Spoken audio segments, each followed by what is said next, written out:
¿Qué tal? ¿Cómo les va? Muy buenas noches, bienvenidos a esta que es una emisión especial del Corresponsal, programa de 2 horas. Por supuesto, el tema Maradona está en el centro de la atención periodística, social, política de la Argentina. El impacto mundial que ha producido, por supuesto, sin duda, tiene la dimensión del impacto que producen los grandes ídolos. Y vamos a estar hablando de esto, de todo lo que representa el caso Maradona en lo que hemos visto desde el día de su fallecimiento, el miércoles, hasta hoy. Está Gonzalo Bonadeo, que nos va a acompañar. Gonzalo es un conocedor de la historia de Maradona, pero además un conocedor crítico. Y cuando digo crítico, digo un conocedor real de las cosas muy buenas que tuvo y de las otras. Pero además lo quiero marcar porque Gonzalo fue de aquellos que dijo las cosas que había que decir cuando había que decirlas. Por eso lo invitamos y vamos a compartir con él el recuerdo de lo que significó Maradona y de lo que hemos visto en estas horas de Maradona. Está Sebastián Domenech con nosotros.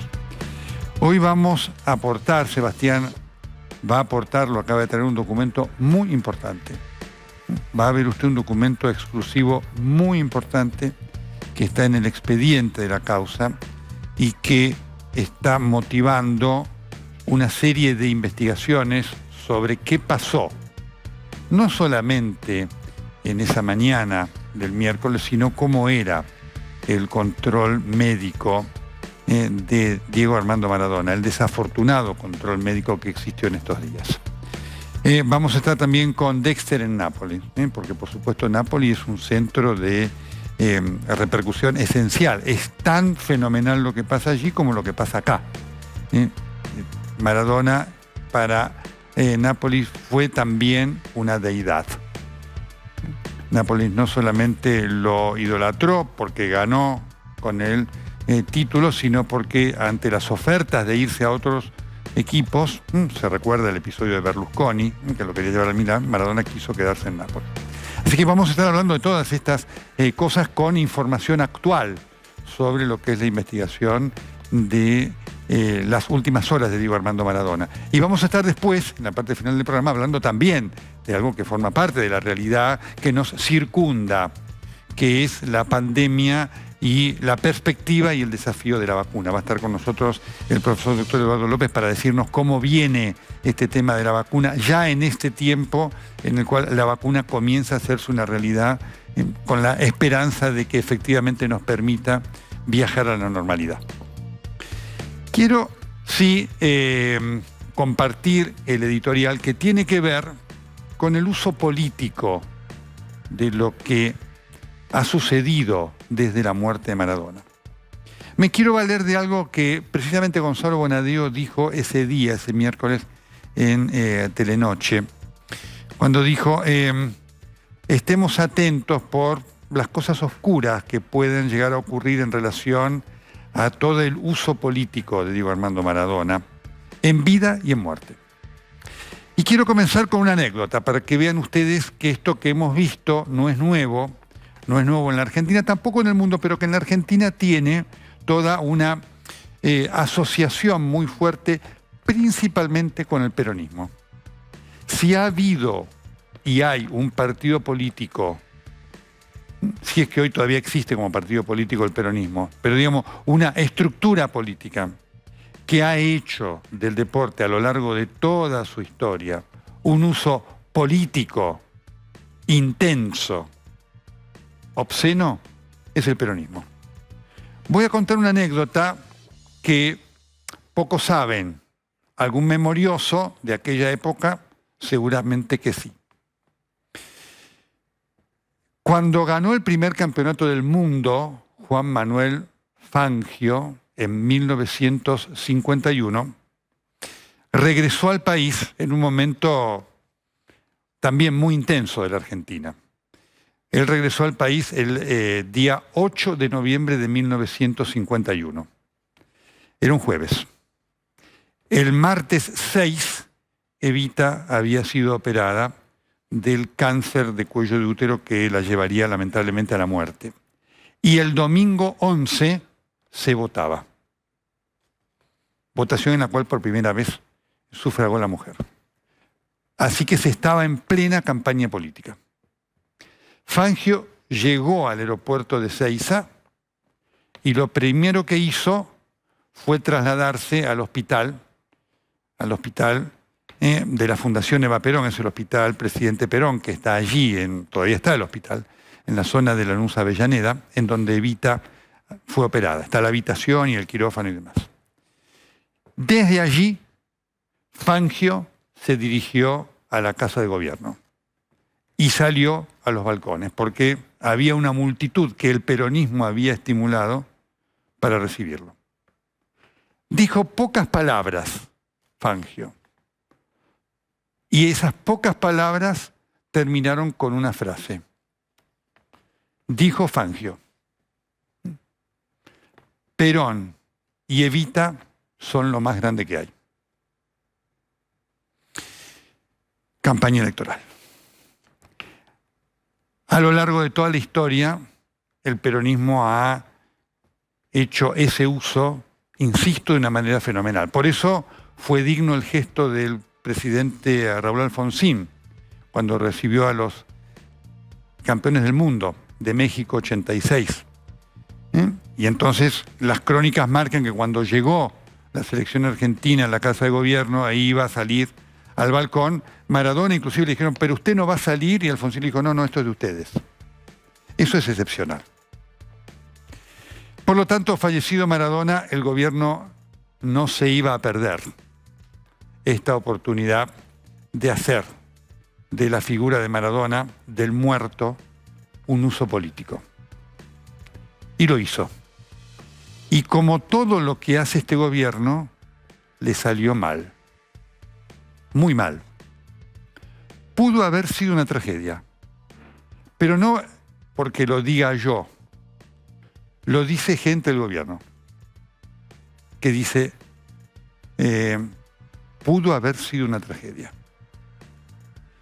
Frente a esto, lo que quiero marcar es esta actitud de absoluta irresponsabilidad del presidente de la República, porque se vio claramente, en primer lugar, que no había la más mínima preparación para enfrentar lo que significaba algo de esta magnitud. Pero junto con esto y junto con la contradicción que significó tener a tanta gente aglomerada en la calle en un momento de pandemia, este mismo gobierno, este mismo presidente, que a aquellos que habían protestado contra el gobierno, también violando las normas del aislamiento, como lo dijimos, les dijo, cuando termine la pandemia, la gente de bien vamos a manifestarnos. La pandemia no ha terminado y el otro día vimos lo que vimos, pero no se escuchó al presidente de la República criticándolo. Pero lo que es peor, no se lo vio tomando ninguna medida de precaución para proteger a esa gente que estaba allí. Eso lo quiero marcar, porque habla de la irresponsabilidad del presidente y del gobierno.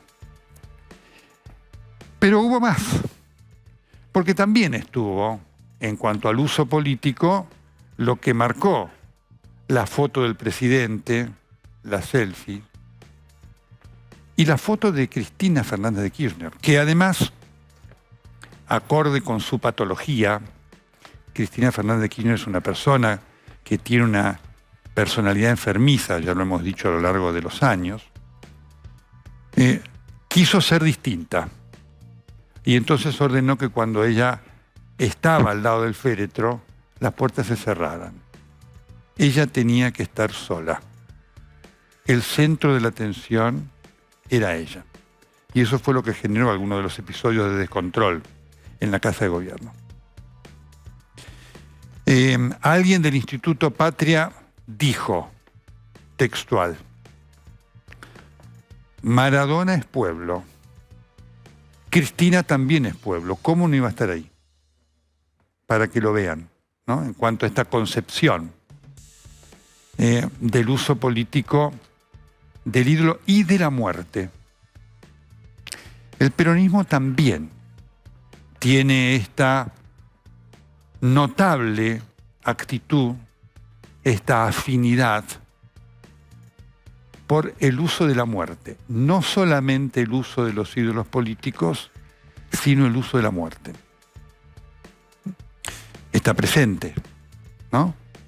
El recuerdo de Perón, Evita, el uso de los muertos que hace el peronismo es brutal y obsceno. Y sobre todo, no me refiero al sentimiento de la gente, que ese es totalmente auténtico y por supuesto absolutamente respetable, sino al uso de la muerte, ¿no? Y esto es lo que pasó. Es decir, hubo el intento de aprovechar al ídolo y de usar la muerte como elemento de construcción política. Eso fue lo que pasó. Lo que se buscó fue ese rédito. No se lo logró, porque todo se hizo mal. Y al hacerse mal, se puso a la gente en riesgo. No sé qué pasará con los casos que pudieran o no aparecer de gente que estuvo tan en contacto. Quiero decirles que muchos de los infectólogos que formaron parte del Consejo Asesor del Presidente de la República vivieron lo que pasó el día jueves con enorme preocupación. Enorme preocupación. Pero no solamente por lo que representaba esa aglomeración de la gente, sino como mensaje. Porque junto con esto también hay que destacar, marcar, subrayar la actitud de indignación, de dolor, de muchos deudos que durante estos meses no pudieron despedir a sus muertos. No lo pudieron despedir ni el miércoles, ni el martes, ni en septiembre, ni en octubre, ni el jueves. No pudieron. Y entonces, este es otro de los temas. ¿Cómo es este país? ¿Cuál es el mensaje que emana del gobierno? Porque digo, ¿cómo no se dan cuenta estas cosas? ¿Cómo no tienen una comprensión de estadistas? De decir, no, hay cosas que no podemos hacer, porque en este contexto generan una situación absolutamente negativa, no para el presente, no para lo electoral, sino para lo social y epidemiológico, en un contexto en el cual, a pesar de que venga la vacuna, nos vamos a tener que seguir cuidando. ¿Cómo decirle a la gente que no se reúna para Navidad o para fin de año? Cosa que hay que decirle después de esto que se vivió. Estas son las cosas que quiero marcar a propósito de este episodio que, por supuesto, conmueve a la gente. El sentimiento de la gente es genuino. Eso es indiscutible. Eso está claro.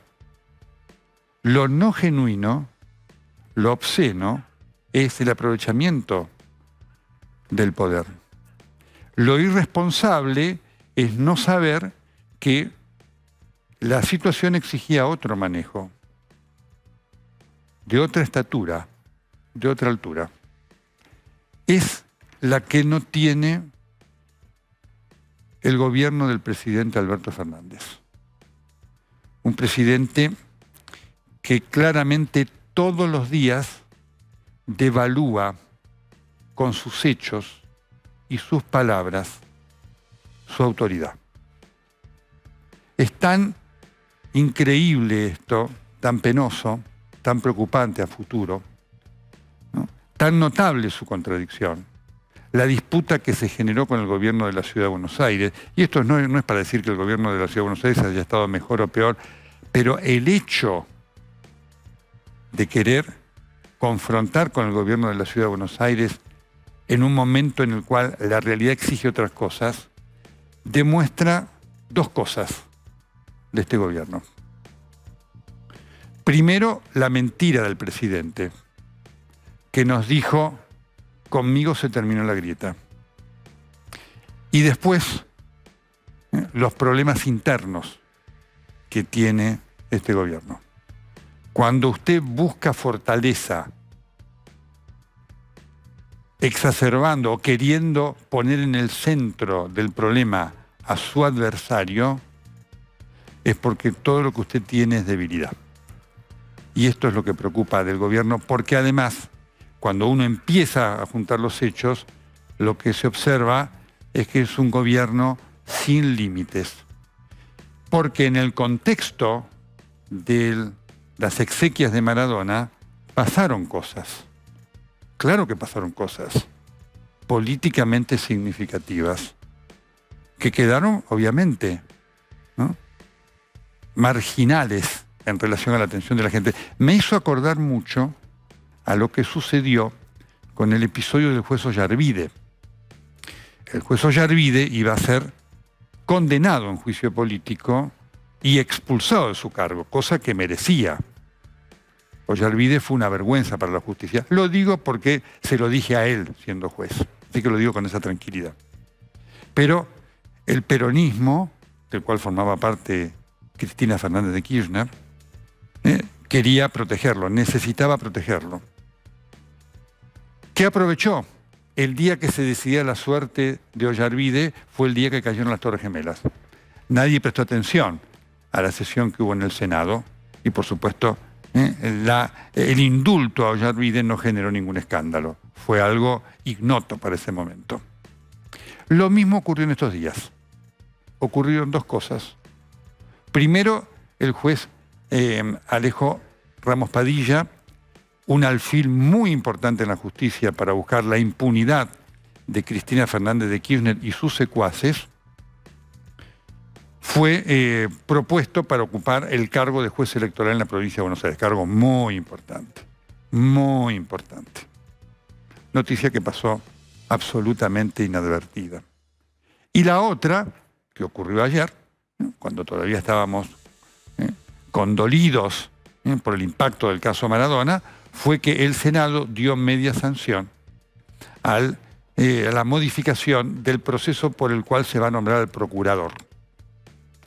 El gobierno necesita nombrar un nuevo procurador. Digo, me corrijo. Cristina Fernández de Kirchner necesita nombrar un nuevo procurador que le responda en su camino en pos de la impunidad. Y ese paso se dio. Pasó inadvertido. La sociedad, la atención, estaba en otras cosas. Esto también es lo que hace este gobierno. Sin límites, impune. Impune en cuanto a no tener estos límites e impune en cuanto a lo que busca. La impunidad de Cristina Fernández de Kirchner es un objetivo central de este gobierno que tiene la imagen de un Titanic en busca de su iceberg.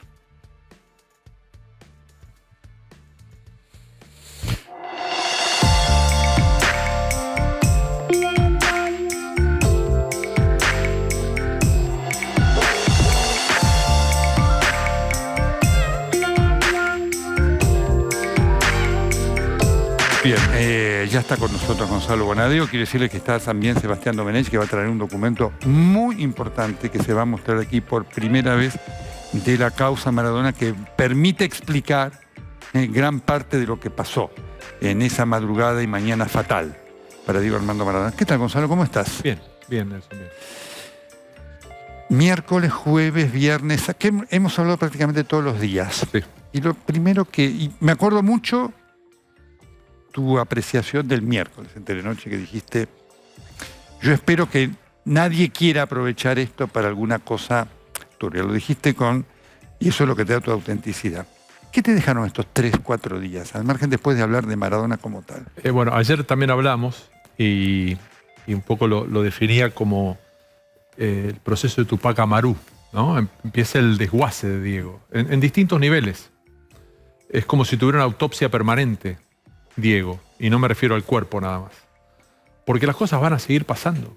Porque es Diego, porque hay gente que no se va a resignar a dejar de estar colgado de los botines de Diego, y porque Diego, aún en los peores momentos, ha sido una máquina de generar cosas que la mayoría de los mortales no tenemos, a las cuales la mayoría de los mortales no tenemos acceso, en cuanto a popularidad, fama, dinero, beneficios, influencias.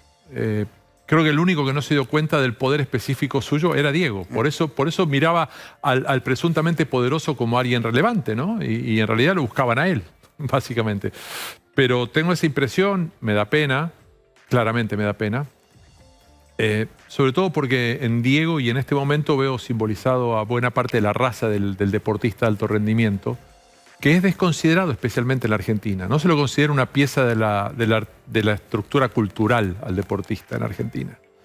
Se considera el deporte como algo músculo, sudor, que no es una herramienta intelectual, que no hay un ejercicio intelectual. El deporte, bueno, es un tema largo, no me voy a poner a filosofar de manera barata al aire, pero creo que por eso yo hago mucho hincapié en este tiempo en que va a empezar a quedar cada vez más el Diego que valió la pena. Te escuché y por eso insisto en tu valor, ¿no? Vos tuviste cercanías con Diego Armando Maradona, pero no le dijiste amén a todos. Y eso es un hecho que seguramente te debe haber generado alguna discusión en algún momento, no sé si algún enojo. Sabés que nunca, mirá, sí distancia, pero nunca una discusión mano a mano. En realidad esto le ha pasado a mucha gente. No es que nadie le haya dicho que no a Diego a ciertas cosas. Simplemente era saber que uno quedaba fuera de ciertos circuitos, no solamente por Diego, sino porque gente cercana prefiere ralear a los que le ponen límites a Diego, ¿no?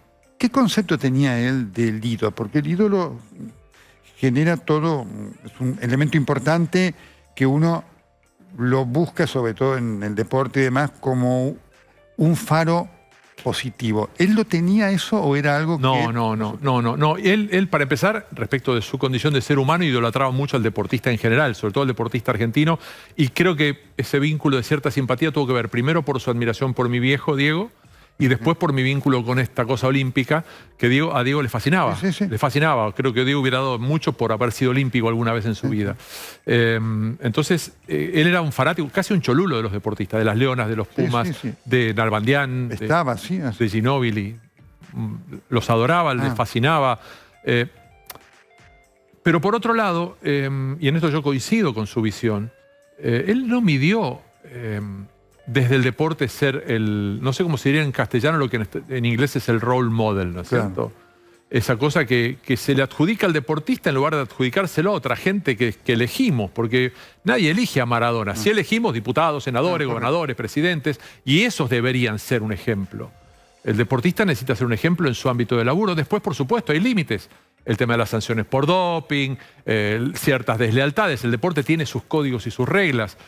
Pero no, yo creo que él nunca consideró casi en estado puro el hecho de tener que ser algo más que un enorme futbolista. No lo asumió eso. No, y yo creo que desde otro lugar yo estoy de acuerdo. Yo no creo que...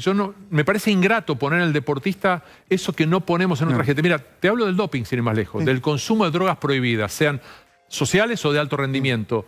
¿Qué nos hace pensar que es más desleal y peligroso jugar al fútbol bajo los efectos de la cocaína que legislar bajo los efectos de la cocaína? Que ser juez, que ser periodista bajo los efectos de la cocaína, que formar opinión en alguien a partir de un estado distorsionado y alterado.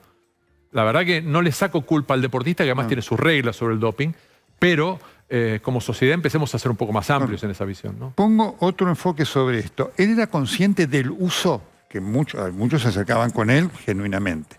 Otros claramente lo usaban, ¿no es cierto? Sí. En todos los órdenes, más allá de sus simpatías políticas y demás. ¿Él era consciente de eso o era algo que vos notaste que a lo mejor lo enunciaba pero no lo incorporaba? No. A ver, para salirnos de la famosa grieta, podemos ir a los tiempos de Menem, podemos ir a cómo fue usado por la Camorra y por el gobierno italiano hasta que se hartaron. Cuando la Camorra se da cuenta que Diego cae en desgracia, que justamente después de haberle ganado a Italia un mundial, porque Argentina pierde el mundial, pero saca a Italia en el mundial 90, Diego, con sus problemas y con sus errores, hasta ese momento los errores de Diego pasaban de largo. A ver, la ecuación es esta. A Diego le salta un doping en el 91. Exacto. Cuando él mismo dice que desde Barcelona consumía cocaína, que antes no le hacían controles. Se la dejaban pasar. En el Mundial 94. No tengo pruebas, pero se cae de Maduro que hubo un consenso para dejar pasar ciertas cosas porque ese Mundial necesitaba de un ícono como Diego adentro. Después se produce el descalabro, ¿no? Pero yo entiendo que... Por eso digo que Diego no sé si tuvo conciencia de que él era el poder y no el del otro, que el otro era el que necesitaba de él. Hoy nos damos cuenta, yo confieso mi pequeñez en recién ahora darme cuenta de la dimensión mundial de Diego. Cuando veo lo de los All Blacks, cuando veo a Boris Becker, cuando veo a Emmanuel Macron. Macron se tomó tiempo de su vida realmente para escribir esa carta. Un momento crítico, sí. Claro, en un momento tan difícil de su país y de un país bicampeón mundial de fútbol, habla de que todos adoramos a Diego, que es argentino. Pucha, ahí sí que el ombliguismo argentino pasa a tener algo de razón de ser, ¿no? No, sin duda. Tenemos algunas imágenes a propósito que dijo, esto que dijo Diego, Diego Gonzalo, Diego era su papá, después voy a recordarlo. Yo soy Gonzalo Diego. Padre, Igual, Gonzalo, pues quedamos bárbaros, ¿no? Bueno, ahí lo tenemos, mira, con Alfonsín, es el día de la Copa, luego ahí está con De la Rúa. De la Rúa, ahí lo vemos, sí, ahí cuando lo había visitado, bueno, con Menem. Y con Boloco. Con Boloco, exactamente. Con Menem había tenido ahí está con Kirchner. Con Menem había tenido toda una, va a aparecer ahora con Cristina, y ahí en Gimnasia. Sí. Y con Alberto Fernández. Con Menem había tenido toda una situación de amor-odio, porque había habido un distanciamiento con el gobierno de Menem en algún momento fuerte, ¿no? Yo fui testigo de la ¿Ah, reconciliación. A ver, contanos. Nosotros jugábamos, cuando Diego queda suspendido en el 91 por el doping en Italia, viene a la Argentina un tiempo. Así es. Y Marcelo Tinelli lo convence de jugar a la pelota con nosotros. Que fue después cuando lo encuentran ahí en Caballito, en el departamento. Bueno, eso viene después. Entonces yo digo, caramba, viene Diego, qué bueno. Y un día me dicen, che, el domingo que viene jugamos contra el equipo de Menem presidente, ahí en el programa de Tinelli. Digo, ¿cómo Menem? Sí, Diego se va. Marcelo gestionó la reconciliación entre Diego y Menem, que venía muy áspera la cosa, porque a Diego le ponen el pasaporte diplomático y después se lo sacan a partir del tema de las sanciones, el tema del departamento de Franklin, donde quedó en evidencia que había habido una operación, no porque Diego no estuviera dentro del departamento, sino porque llegaron las cámaras antes que la policía. Y hubo un capicúa, ¿no? Vínculo, desvínculo, otra vez el vínculo. Yo hice una nota con Diego en el 92 en el campo de Antonio Alegre, en 25 de mayo, donde Diego en un momento me dice, está todo bien conmigo, con la cocaína. Yo soy responsable de eso. Pero cuando nosotros creemos que la cocaína es Maradona o es Charly García y tac, le tiramos todo a nosotros, no nos damos cuenta del daño que nos estamos haciendo como sociedad. Y que lo que me pasa a mí le puede pasar a un hermano, a un amigo, y mirando a cámara, 3 veces dice, a un hijo. Estaba mandando un mensaje muy directo. En un tiempo de conflicto con Menem. También lo tuvo en ese momento con Duhalde, ¿no? Claro, por suerte. Obviamente con Menem después se amigó y demás, tuvieron estas cosas en común, que a mí siempre me llamaron la atención, ¿no? Por esto de, es difícil ubicar en el mismo universo al Che Guevara y a Menem, pero bueno. El tema de la droga fue un tema que él trató, con algunos periodistas los trató, con vos los trató, siempre. Me acuerdo con Mariano Grondona, también un tema difícil. ¿Qué podrías decir vos de esto en cuanto a lo que fue su real? Él varias veces dijo, es una lucha muy difícil, quiénes lo acompañaban y quiénes no, en relación a tener idea de que un adicto no se cura, sino que se recupera, y de que era una lucha que tenía durante toda su vida, porque él tenía un patrón adictivo enorme. A ver, Nelson, vos tenés un conocimiento de la medicina distinta a la mía y yo tengo solamente la experiencia de mi gordura. Yo hoy sigo con la misma alerta de cuando empecé con mi tratamiento. Y entiendo que cualquier adicción te tiene que tener alerta y que es muy probable que uno no se la despegue de por vida. Esa sensación o la realidad de ser adicto. Y entiendo que ahí, bueno, hubo una mutación. No cocaína y pasó por el alcohol, que es también un proceso de abstinencia muy básico, o de una transición muy básica de un lado al otro, ¿no? Bastante común. Claro, así es. También, a ver, yo pongo... ¿Y él cómo lo enfrentaba? ¿Quiénes lo ayudaban? ¿Cuál era el rol de la familia? No, ahí ya no me puedo meter. Ahí ya no me puedo meter, básicamente porque tengo una percepción de cosas que no podría comprobar. Yo creo que hubo gente que lo ayudó de verdad y hubo gente que no lo ayudó. Creo que Diego era un personaje que generaba la tentación de tenerlo sometido para poder aprovecharse de él. De tenerlo sometido, porque ahí era fácil tenerlo. Y la cocaína lo sometía. Con eso ya lo tenía sometido. Con el alcohol lo podías tener sometido. Es más, ahora hay una especie de polémica que se da entre gente cercana sobre que a Diego lo emborrachaban y lo dormían para que no viera a las chicas. Bueno, no tengo idea sobre eso, pero sé que es algo que está empezando a aparecer. Por eso hablo de Tupac Amaru, ¿no? Empiezan a aparecer las cosas. Pero entiendo que cuando hablamos de la felicidad de Diego, hay dos factores que lo limitan. Uno, hace 25 años que no podía jugar a la pelota, claro, que era su esencia de felicidad. Y otro, no creo que pueda ser feliz demasiado tiempo una persona que sabe que un factor externo como la cocaína lo somete, ¿no? Lo sujeta, lo controla. Detrás de todo eso y alrededor de todo eso sigue apareciendo un personaje que se debe haber considerado inmortal por la cantidad de veces que murió y sobrevivió. Claro, claro. El 2000 en Punta del Este, 2004. Deportivamente, ¿cuántas veces murió? Hepatitis, rotura del tobillo. Claro. Jugar con cocaína encima es muy complicado, ¿no? Y el tipo siempre estuvo. Por eso mi admiración y mi afecto con él también, ¿no? ¿Qué conciencia tenía él de esos factores que vos decís externos, digamos? Él tenía conciencia de la droga, ¿no? Sí. Lo cual te exige, como vos bien decís, lo reconoces porque lo vivís. Cualquier adicción exige disciplina, orden. Su vida era... Sí, claro. ¿La asumía él como tal? Y yo entiendo que sí, Nelson. Sí, pero a ver, en el fútbol, cuando vos agarrás la pelota dentro del área, con la mano es penal. Sí. A la cuarta vez que no te cobran penal cuando agarraste con la mano, y jugás todo el tiempo con la mano para evitar un gol del rival. ¿Quién le puso ese límite a Diego? Su gran pasión, que era jugar al fútbol, lo sancionó 2 veces en su vida por algo que él hacía cotidianamente según propia confesión. Eso te marca que no hay un límite. Si yo sigo con eso y ante la tentación sigo huyendo y yo no, la verdad que no me puedo imaginar cómo habrá vivido todo ese tiempo él. No puedo imaginar. Sí me queda claro que él ha jugado al fútbol pese a y no gracias a. Ajá. ¿No? A la cocaína. Al fútbol no se juega a favor de la cocaína. No tengo registro de que sea un estimulante que ayude a hacer absolutamente nada dentro de una cancha de fútbol. Al contrario, más bien daña, ¿no?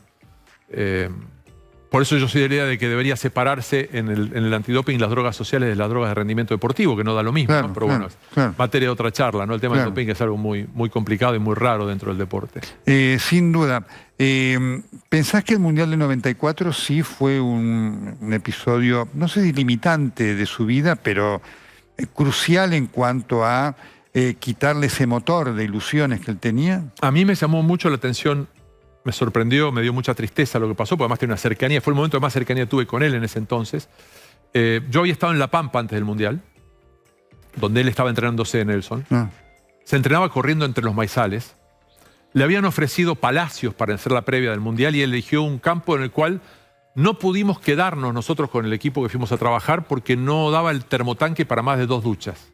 Eso era el lugar donde Diego se preparó para el Mundial. Corriendo entre las gallinas, haciendo un trabajo serio con un enorme profesor como es Fernando Signorini, con Marco Franchi que lo cuidaba bien. Nos hizo un asado Chitoro, el papá de Diego. A las 9 de la noche nos tuvimos que ir porque Diego se quedó dormido en la mesa. Estaba hecho un violín, estaba flaco, estaba rápido. Y digo, ¿qué pasó en el medio? ¿Qué es lo que lo llevó a esta cosa, a que le metieran el tema de la famosa efedrina? ¿Y qué descontrol se produjo en el camino, ¿no es cierto? Porque se lo veía realmente muy bien a Diego, como se lo vio después en la cancha, ¿no? Nada, también es cierto que a él le sueltan la mano, porque más allá de que él haya tomado lo que tomó, hubo una anomalía en la contraprueba estaba violado el precinto, algo que no debe pasar. Los controles antidoping, vos lo sabes muy bien, no son nombres de personas, sino números. Sí, correcto. No se puede saber de quién es ese control por una cuestión de seguridad. Y esas cosas no pasaron. Había una adulteración en todo esto. Y un pase de facturas de alguien que, en algunos casos, con justificativos, en otros casos, para cierta gente, de manera arbitraria, se cargó al Papa, a Belange, a Blatter. Estaba en contra de los poderes, ¿no? Ya te voy a preguntar sobre esto. Vamos hablando precisamente de esto a Nápoles, a compartir. Claro, por supuesto. Allí, Dexter, por supuesto. Así que, hola Dexter, ¿cómo estás? Hola Nelson, ¿cómo te va? Me animaría a decirte que el cielo está llorando al Diego porque empieza a llover. Era uno de los grandes temores de qué iba a suceder cuando empezara a llover con lo que es este memorial inmenso que tiene casi 200 metros alrededor del Estadio San Paolo, que estamos mostrando en Todo Noticias desde hace rato. Uno de los grandes temores, y voy a empezar con eso, era qué iba a pasar con todas estas ofrendas. Bueno, en vez que ahí arriba empezaron a poner unas lonas, estas lonas las vinieron a poner los mismos hinchas del Napoli o devotos de Maradona para proteger un poco todo este tipo de ofrendas. Hace casi 24 horas que les estamos contando lo que es la devoción de esta ciudad por Diego Armando Maradona. Todo lo que estamos viendo aquí excede claramente a lo futbolístico. De hecho, mira, la gente abajo de la lluvia siguen poniendo velas, le traen flores, traen velas, traen camisetas, traen las bufandas de los partidos de fútbol. Y una de las cosas más llamativas y más emotivas de todo esto es que la gente trae sus propios recuerdos. Estos son los muñequitos del Napoli, hay muchas camisetas. Quien trajo esto no tiene un valor material, esto tiene un valor emotivo. O esta remera, que es una remera vieja, esta remera no está comprada para poner acá. Estas son cosas que la gente tiene en la casa y que viene a ofrendarle a Diego. De hecho, ahora las han quitado por el tema del agua, pero de hecho le habían traído pizzas, un montón, y la gente le trae pizzas, comida, lo que quieren traerle los napolitanos para tener la devoción por su rey. Es curioso porque en estos días también conversamos la historia de que Nápoles, tan parecida a la Argentina, una ciudad tan parecida, es uno de los pocos lugares del mundo donde uno dice que es argentino y te sonríen, porque somos iguales. Nápoles es una pequeña Argentina enclavada en Europa, o nosotros somos napolitanos. De hecho somos descendientes casi todos de italianos del sur, ese es el gen de la Argentina.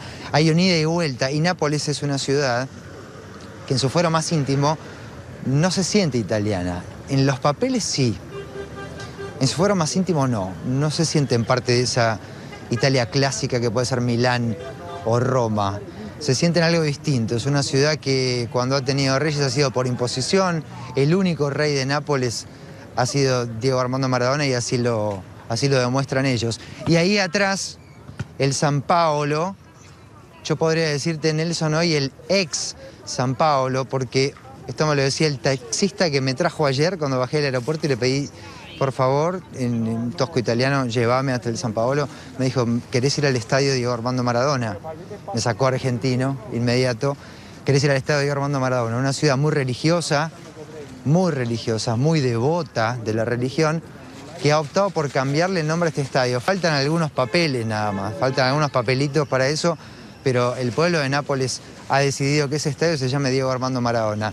La devoción, el respeto de la gente. Este es el mismo lugar por donde los primeros días se vio que pasó la caravana de antorchas. Sin embargo, ahora es pasada la medianoche, ya madrugada en Italia, y todavía hay gente acá. La gente viene con muchísimo respeto y con mucha devoción y con mucho cuidado de no pisarle nada a nadie en este lugar. Esto que se ve a mis espaldas y que ahora están cubriendo los mismos devotos es el Diego Armando Maradona hombre, no el futbolista. El fútbol ha sido un catalizador en esta relación emocional. La gente ha venido a dejar pedacitos de su alma a este lugar, al dejar recuerdos, al dejar fotos enmarcadas que han tenido en sus casas o en sus negocios. Me voy a meter acá para mostrarte esto que te conté hace un ratito.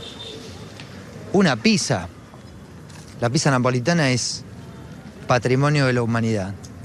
Y la gente le ha traído una pizza. No hay un valor material en eso, hay un valor emotivo realmente grande. Y me quedé con muchos dibujitos de nenes, hay gente de película. Muy bien.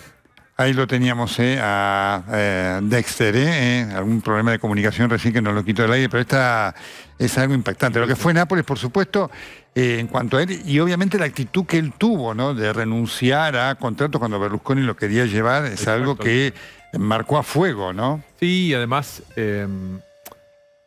vieron al mejor Diego. Claro, al mejor Diego. A la mejor versión futbolística. Para mi gusto, el segundo mejor Diego fue el de Argentinos Juniors, no el más chiquito. El de los 17, 18, 19 años. Pero después hay algo que también creo que es parte de la leyenda de Diego y de la energía. ¿Qué gente hace feliz al napolitano? ¿Qué gente hace feliz? ¿Qué funcionario? ¿Qué gobernante? ¿Quién le da alegrías y certezas a los que viven en el sur de Italia? ¿Quién le da alegrías y certezas a los que viven en Fiorito? ¿Los gobernantes? No. Y aunque parezca muy pequeño, no deja de ser momentos de alegría y de emociones que son indescifrables. Vos lo sabés bien porque vos has ido mucho al fútbol. ¿Cuánta gente has visto llorando inexplicablemente en una cancha de fútbol? No, claro. Y bueno, y de eso se trata, y este tipo se los dio. Se los dio sin pedir en ese sentido, ¿no? Porque gran parte del daño que lo lleva a esta historia es algo autoinfligido, ¿no? Autoinfligido. Sí. ¿Nápoles fue clave en eso o no? Así como fue clave para su gloria deportiva. Sí. Yo he trabajado bastante con Asif Kapadia, que es el documentalista que hizo el documental de Amy Winehouse y de Ayrton Senna, que es el que hizo el documental sobre Diego, un inglés que ama a Maradona. Y en ese documental aparecen las escuchas de Diego con la gente de la Camorra, en situaciones difíciles cuando están empezando a soltarle la mano, ¿no es cierto? Porque la Camorra negocia soltándolo a Diego con tal de zafar dentro de sus historias internas en Italia, ¿no? Ahí es donde se pierde todo, ¿no? Y donde Diego entra en la zona más oscura. Pero por eso insisto, ¿no? Ignorar que Diego fue ante todo el mejor futbolista de todos los tiempos y pensar solamente en su adicción y demás es como decir, Borges fue un señor ciego o Beethoven fue un señor sordo, ¿no? No, fue que parece que fueron otras cosas también. ¿Trataste a Claudio Villafañe? Sí, claro. ¿Cómo fue? Porque obviamente es una historia para contar esa en algún momento, ¿no? Sí, yo lo digo con mucho respeto eso. Sí, yo no la conozco a Claudio Villafañe, pero sé lo que lo cuidó y lo que hizo por él, ¿no? Yo hace mucho que no lo... A Diego no... La última vez que lo traté a distancia fue en la final de la Davis en el 2016. A Claudia algunos años antes fue la última vez que la vi. Y hablando con Daniel Arcucci, que es un gran amigo y el gran biógrafo de Diego, digo, Dani, desasname, yo tengo la impresión de que así como Dalma y Janina aparecen recurrentemente en este tiempo, Claudia nunca dejó de estar. Y Dani me dice, nunca dejó de estar. Porque es... Siempre desde lo idílico, para mí siempre formaron parte, con toda la disfuncionalidad del caso, de un tándem que vino de allá, vino de Fiorito, vino del tiempo en el que Claudia era morocha y Diego era flaquito. Y Diego empezaba a tener la casa de la calle Lascano, que le costó muchísimo conseguir que le dieran la llave cuando tenía 17 años. O sea, a veces nos cuesta dar cuenta de que esta vida de locos, Diego la vivió 35 años, 45 años, me quedé corto. Todos los días de su vida. Debe haber sido para Claudio Villafañe una vida durísima, ¿no? Sí. Porque se ve que había un amor genuino de cuidarlo, ¿no? Siempre me acuerdo que contaban cuando hizo La Noche del 10 aquí, el cable a tierra era Claudia Villafañe. La gran productora la que cuidaba además mucho de los intereses. Yo tenía inclusive una charla cuando quería hacer un documental sobre Diego y me hablaba de unos videos que tenían, de los videos que tenía que Diego pagaba de su bolsillo para tener imágenes de él en Argentinos y en Nápoles y en Barcelona. Yo le decía, Claudia, recupera eso y guardalo. Es oro en polvo y es de ustedes, es de la familia. Y si bien ahora seguramente va a haber barullos, ¿no? Porque va a ser muy difícil terminar de atar cabos sobre todo el patrimonio de Diego y lo que ha generado, yo entiendo que son las que estuvieron siempre, digamos, ¿no? ¿Y él qué valor les daba? ¿Alguna vez pudiste hablarlo con él, más allá de toda su vida desordenada, por supuesto? No, porque no puedo hablar demasiado porque... ¿Era difícil hablar de eso? Lo vi mirá, en la noche del 10 estaban separados, pero seguían juntos de alguna manera. Después hablé con Claudia cuando fue el documental, pero nunca llegué a hablar en etapas de conflicto que ha sido hasta mediático y ha sido bastante feo, ¿no? No he llegado a hablar de eso y te soy franco, Nelson, me costaría mucho meterme en una historia sabiendo cómo son los conflictos de pareja, ¿no? Más allá de que a veces algunas cosas que vos ves decís, no, esto no puede estar pasando, esto es un disparate, es una barbaridad, ¿por qué tanta agresividad? Yo quiero ser lo más cuidadoso posible, más allá de que ellos han mediatizado muchas cosas, sobre todo Diego, mucho más que Claudia. Sí, claro. Digo, es una historia, no para el tema, por supuesto las historias se cuentan a veces con distintas intenciones, pero no para el tema del escándalo, sino para conocer al personaje, porque efectivamente hay tantas cosas todavía incógnitas. Bueno, hay algo que la califica también a Claudia, que es, todo el mundo sabe quién es Claudia Villafañe. Claudia sabe quién es Diego mucho más que ninguna otra persona en el mundo. ¿Y cuánto ha hablado ella públicamente de eso? Nada. Eso también la califica respecto de cuáles son sus intenciones al respecto. Es guardar todo lo que se pueda dentro del ámbito de la familia, las cosas que han pasado, ¿no? Nada, es un diagnóstico, no estoy ni siquiera evaluando. Por supuesto. Es lo que se ve, es lo que se siente y la verdad que siento un gran afecto por ella también. Sin duda. Tu papá, Diego, lo quería mucho a Diego Maradona, lo valoraba y lo criticaba. Tenía esa actitud de autenticidad tan propia de los Bonadeo, ¿no? Hoy Balú, una de mis hijas, me mostraba una foto del último programa que hicimos de Orsay, acá en Canal 13, el 94, que Diego viene... Mirá lo que era la locura de ese tiempo. Al día siguiente de la voladura de la AMIA, estábamos haciendo ese programa de televisión en vivo. No puedo creer. Sí, fue el día después, fue un martes. Lo que fue el menemismo, digamos. Claro, o sea, ya pasó la Elamia, listo, sigamos con el programa. Qué locura. Había terminado el Mundial, había terminado Claro, el 17 de julio. Vino Diego y hay una foto en la cual está mi viejo a un costado, todo el grupo de personas estaban ahí, mirándolo a Maradona y tocándole la cabeza, ¿no? Tenía un gran cariño por él y Diego lo respetaba muchísimo, ¿no? Más allá de estas cosas que debo reconocer, insisto, te lo dije hace un rato, nunca tuve un conflicto directo con Diego, más allá de la distancia, que también era... Diego en las notas era como en el fútbol, ¿no? Podía no estar en la cancha, pero si estaba en la cancha entregaba todo. Podía no darte la nota, pero si te daba la nota, te daba todo. Yo tuve la suerte, en la última nota que hice con él fue el día que murió Fidel, claro, en Zagreb. Y yo imaginé que Diego venía con un lanzallamas. Y él estuvo con la tristeza, con el duelo de se me fue alguien querido, muy respetuoso, muy comprensivo. Se adaptaba también mucho si vos querías llevarlo al barro o querías hablar en serio, en cuanto a una charla de verdad, ¿no? ¿Qué legado quedará de Maradona? Cómo jugó al fútbol, Nelson. Y algunas cosas que yo rescato también fuera de la cancha, muchas. ¿Por ejemplo? Muchas. Por ejemplo, hacerse cargo de lo suyo y luchar dentro de sus errores respecto de su adicción, dentro del drama de su adicción, haberla hecho hacia afuera, no haberla negado y haber hecho hincapié en, muchachos, háganse cargo del manejo de la droga que tiene el poder en la Argentina. Porque yo soy Maradona, yo me la puedo bancar, yo puedo tener recursos. El pibe que se mata con el Paco no tiene recursos. Y eso Diego lo ha planteado. Eso es algo que él ha levantado. Pero entiendo que ya Diego no genera memes, no genera la broma de la nueva frase ocurrente. Entonces empieza a quedar cada vez más el futbolista, el genio, el tipo que hoy nos damos cuenta cuánto el mundo lo valora y lo idolatra, ¿no? Digamos, siempre había leyendas, ¿no? En Burkina Faso tenías un problema, decías Maradona y te solucionaba, bueno, está todo bien. No, evidentemente era cierto. Gonzalo Diego Bonadeo, el privilegio de haberte tenido acá con nosotros. Muchas gracias por la invitación, Nelson. Un placer. Muchas gracias. Vamos.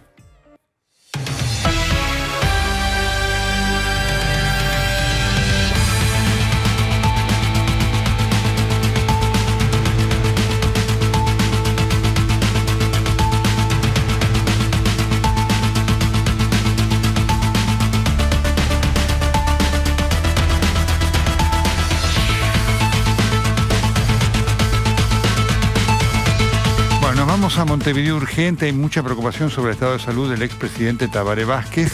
Ustedes saben, Tabaré Vázquez padece un cáncer de pulmón, está en tratamiento. Emilio Aguirre, Isaguirre, ¿cómo estás? Muy buenas noches, contanos qué novedades hay.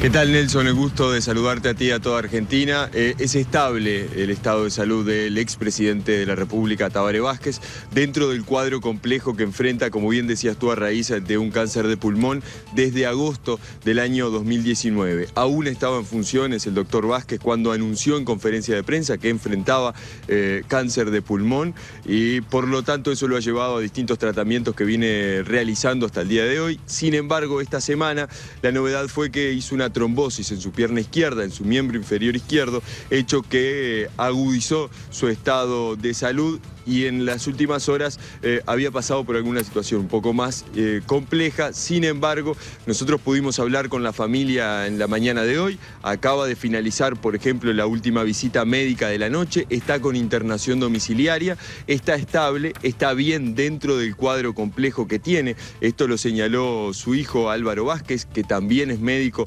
en nota que realizó con nosotros hoy sobre el mediodía.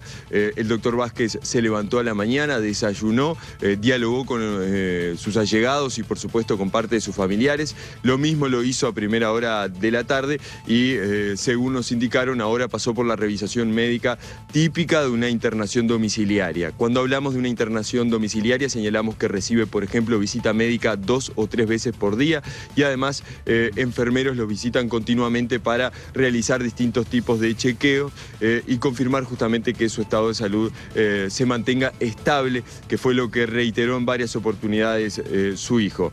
Dialogó con varios de sus allegados, contó historias de su actividad política, de su actividad como médico oncólogo, también de lo que fue su pasaje dentro de la dirigencia futbolística, que llegó a ser presidente de Progreso, uno de los clubes aquí de Uruguay, pero se mantiene, por supuesto, con la atención propia que lleva un cuadro de esta naturaleza y además, teniendo en cuenta que estamos en plena pandemia, por lo tanto se lo está cuidando mucho, más allá de que ha recibido muchísimas saludos, muchísimas dedicatorias cariñosas con él, de todos los partidos políticos, de todas las ramas. El propio presidente de la República, Luis Lacalle Pou, le hizo llegar su saludo en el día de hoy, así también lo hizo la vicepresidenta de la República, Beatriz Argimón, pero por el momento es estable, es todo lo que podemos informar. En la noche de ayer, Nelson, acá en Uruguay, había surgido la versión, el rumor de que había fallecido el presidente de la República,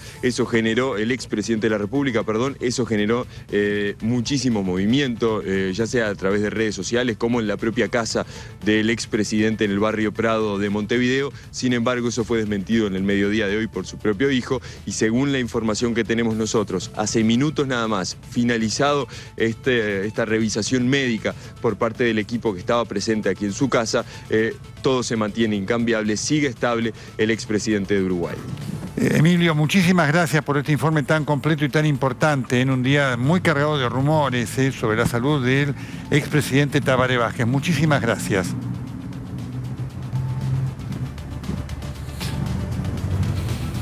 Un gusto como siempre. Perfecto, muchas gracias. 911 de emergencias. Hola, ¿qué tal? ¿Puedes mandar una ambulancia urgente al barrio San Andrés? ¿Qué localidad? Tigre, por favor. ¿Cuál es la calle? Es un barrio San Andrés, la calle Italia, un barrio cerrado. Bien, ¿en qué parte del barrio sería? En el lote 45, que entren y pregunten. ¿Qué pasó?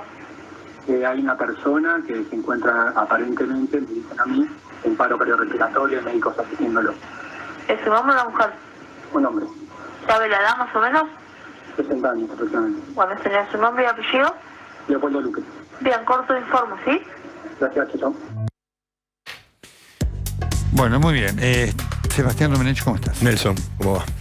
Bueno, Sebastián, que viene siguiendo esto con mucho detalle, junto con el resto de Ignacio González Prieto, con Rodrigo Alegre, hoy tiene además un aporte fundamental para la causa en relación, así que vamos a mostrar un documento que lo ha traído Sebastián y quiero que él lo cuente, de la causa judicial a propósito del fallecimiento. Esta comunicación es realmente impactante porque tiene una frialdad, ¿no? Es decir, finalmente termina diciendo, uno hubiera pensado, mire, tengo una persona con un paro cardiorrespiratorio, necesito ya que llegue, y es impactante ver la frialdad de lo que emana, ¿no? del tono del doctor Luque. Sí, y atención que no estaba en la casa él, en ese momento cuando llama al 911. Alguien llama, por supuesto, alguna enfermera o la psicóloga, y le cuenta lo que estaba pasando, y en ese momento llama al 911. 12:16 fue, la data de la muerte. Perfecto. Fue a las 12. Ahora, parece que desde el jueves anterior no estaba en la casa. Ojo que ahora se conoce que entre Luque y Maradona hubo un incidente el jueves de la semana pasada, un incidente en el cual Maradona lo empuja a Luque y lo echa de la casa. Y parece que no volvió más a la casa y está por corroborarse. Y esto lo deja en su testimonial la enfermera y también uno de los asistentes. Vamos entonces ya a mostrarle como información este documento exclusivo que nos va a aportar Sebastián Domenech. Por favor.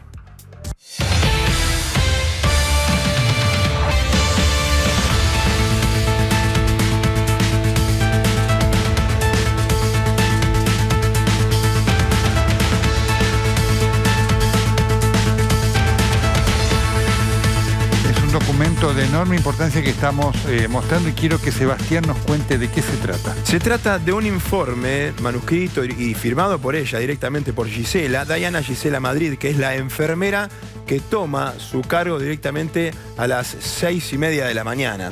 El turno noche había sido cubierto por otro enfermero, por su compañero. Recordemos que es un staff de enfermeros que estaba cuidando a Maradona. Después veremos la función que tenían ellos en realidad. Pero esto, lo que estamos viendo, es un informe entonces que le hace a su propia empresa. El coordinador de enfermeros, dice ella, le pidió hacer este escrito, pero con varios puntos. Uno muy puntual, que no es real según lo que ella declaró en 2 oportunidades bajo juramento de decir verdad ante la Fiscalía. 6:30. Vamos a leerlo, Sí. sí, Sebastián tiene la transcripción, vamos a la lectura detallada, porque esto es fundamental y va a haber que averiguar por qué ocurrió y por qué el coordinador la forzó a la enfermera esto. Adelante con la lectura. Por ejemplo, uno de los puntos importantes, 6:30 de la mañana se toma la guardia. Lo que ella hace, se toma la guardia. Ella porque ya en el turno noche estaba su compañero. 7:30 se lo escucha deambular dentro de la habitación. Diuresis en baño portátil. Atención con esto, ¿podemos seguir mostrando en pantalla el documento? ¿Le pido sí? Bueno, esto de diuresis en baño portátil, habrá que ver qué significa, pero está marcando que se despertó y, digamos, deambuló, ¿no? Y sin que la enfermera hubiera tenido la actitud de ver qué es lo que estaba pasando. A mí me llama mucho la atención esto. Seguí, adelante. 8:30 continúa descansando. Ella comprueba que está descansando. 9:20, y acá viene lo más importante. ¿Cómo comprueba que estaba descansando? ¿Entró a la habitación o no? Supuestamente entró. Pero después cambia todo esto. 9:20 se niega a tomarse controles de signos vitales. O sea que a las 9:20, según este informe, estaba despierto. Totalmente. Maradona y dice que no, Maradona. Claro, ella entra y Maradona le dice que no, y entonces se va. Se niega, se va de la habitación. 11:55 ingresan a la habitación psiquiatra y psicólogo. Y después lo que ya conocemos. No responde, RCP, llaman al 911 y después se comprueba la muerte. Ahora, en realidad ella, en la fiscalía, en la primera oportunidad, declara que 7:30, ella toma el cargo a las 6:30, que 7:30 escucha un ruido como que él tal vez estaba deambulando y no entró a la habitación. Bueno, pero después la citan de nuevo, porque trasciende esta información que ahora sí fue incorporada a la causa, este informe que el coordinador le hizo hacer a la propia empresa, firmado por ella, y entonces en su segunda declaración, cuando llaman de la fiscalía y va de nuevo, vuelve a decir lo que dijo en la primera oportunidad y niega haber tomado contacto con él a las 9:20, tal como dice en el informe de ella. Pregunta, ¿por qué el coordinador la habría obligado a esta declaración y a este tipo de detalle? Es la gran pregunta que se están haciendo de la Fiscalía y es la gran pregunta que está haciendo robustecer la teoría de que en realidad tenía otra función la enfermera. No era solamente suministrarle un medicamento y que no era la obligación de ella, tal vez, darle ese suministro, y si él no quería o no pasaba nada, no tenía la necesidad o obligación de entrar a la habitación. Tal vez lo hacía el sobrino que estaba en la casa. Correcto. Es el otro punto, porque allí después, unos renglones más abajo, lo que confirma, quiero que lo leas vos, Sebastián, que Sí. tienes ahí la transcripción, que ella habla con la doctora Kosachov, que es la psiquiatra, que le dice que no hace falta que le dé la medicación porque le va a cambiar la medicación. Eso lo Sí, dice. sí, lo dice, y ahí está la duda. ¿Por qué fue la psiquiatra y el psicólogo en realidad? Todavía no está claro, ¿eh? Faltan todavía ampliar algunas testimoniales, pero no en iban teoría, todos los días. en teoría era el horario en que tenían que ir. Está bien. Pero cabe la posibilidad de que en realidad ya había algo, el sonido de deambular en la habitación, que no lo habían visto y que en teoría no había comido, porque estaban los sanguchitos todavía de la noche, hizo, porque también lo que estaban analizando en los últimos tiempos era cambiarle, tal vez modificarle la medicación, hacer algún cambio por parte de la psiquiatra. Entonces lo citaron a ese mediodía y después pasa todo esto, ¿no? Ellos mismos descubren que él ya no Ahora, respondía. ¿quién le da? Porque el otro tema es, digamos, ¿la enfermera le daba a ella la medicación o la medicación se la daba a otra persona, Maradona? En teoría se lo daba a la enfermera. Y lo que conté antes de Luque, aquella pelea que tuvo con Maradona, dicen que es ellos quedan en la causa, lo transcriben como un incidente más de lo que lamentablemente ocurría con Maradona. Maradona, un difícil Maradona al que no podían darle así nomás la medicación. Y entonces en ese medio estaba el sobrino.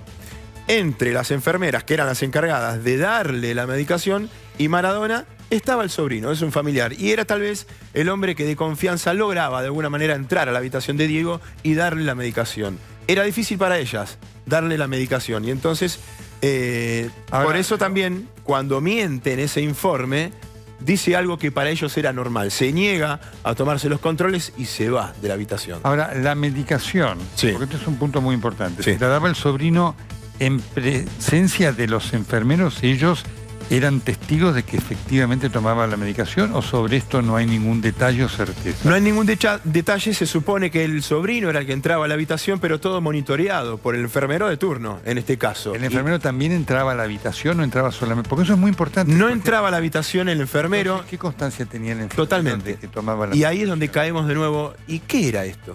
¿Qué era? Era una internación domiciliaria, era un seguimiento constante, había que estar 1 o cada 2 horas en la habitación de Diego y después no lo hacían.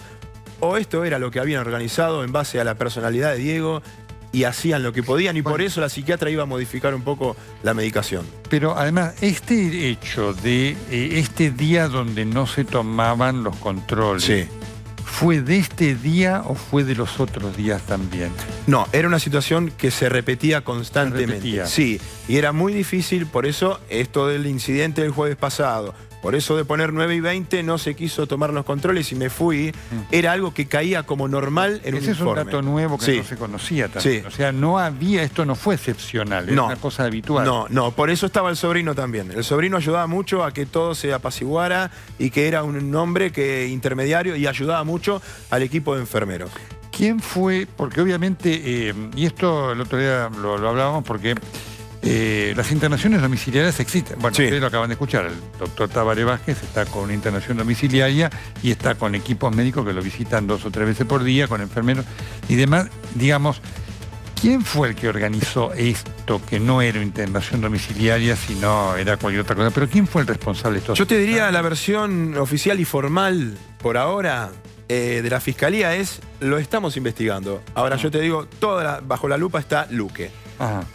Desde el momento en que a él le dan el alta en la clínica después de la Sí. intervención, se hace cargo el doctor Luque.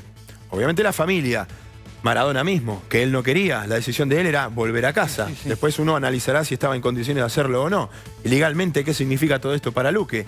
Pero era Luque el que estaba a cargo de todo esto. El médico clínico, el médico de cabecera, del todo el cuerpo médico de las enfermeras y de Maradona, era el que llevaba adelante Luque. Por eso Luque ahora está bajo la lupa de la justicia y no descartan la posibilidad, algo que ayer en el diálogo en el noticiero Nelson, con usted, decíamos que estaba lejos, la posibilidad de la mala praxis, del homicidio culposo, y ya hacerlo cargo a Luque en este caso de que todo esto no funcionó bien. Pero la enfermera no fue la que entró entonces, si escuchó deambular a Maradona y no subió. Bueno, pero por encima de ella está Luque. Es la respuesta que te dan, no de la Fiscalía, ya, de los investigadores, para ver qué grado de responsabilidad puede tener cada uno, ¿no? Ahí lo que emana de esto porque todos los días vamos conociendo cosas que Sí. te permiten tener una idea, es que hubo una internación, digamos una internación, no era una internación eso, donde predominó todo el tratamiento de la abstinencia con una ausencia absoluta de un equipo clínico que el Estado de Maradona exigía. ¿Eso también fue responsabilidad de Luque? ¿Está establecido? Es lo que están estableciendo ahora. Hoy acaba de llegar la historia clínica a la Fiscalía Swiss Medical, que acaba de aportar documentación de muchísima importancia. La historia clínica que acaba de llegar, están analizando eso, qué pasaba con Maradona en los últimos tiempos, y esto hay que tener en cuenta que va acorde a lo que había dicho la clínica en la cual lo habían operado. Sí.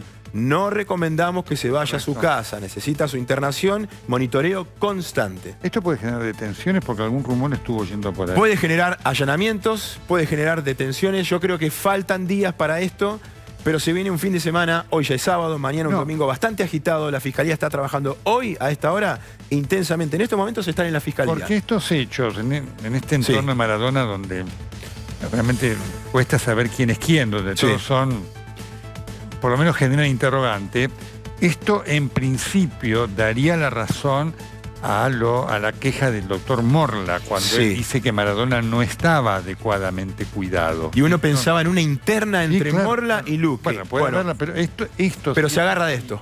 Este es un elemento muy significativo porque vos acabas de decir dos cosas que pocas se sabía, esto de la disputa con Luque, que Luque estaba como ausente.